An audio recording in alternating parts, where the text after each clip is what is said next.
Eto na nga, nanood kami kahapon doon sa hearing ni Duterte doon sa ICC.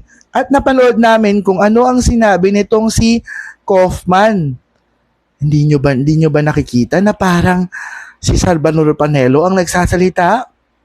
Yung mga salita, parang pang-appeal sa Pilipino. Hindi pang depensa kay Rodrigo Duterte.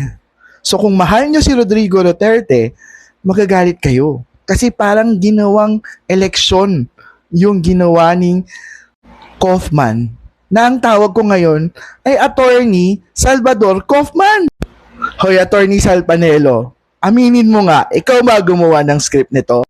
Kaya, si Kaufman, ang tawag namin sa kanya ngayon, biggest Duterte supporter vlogger. Yun lang.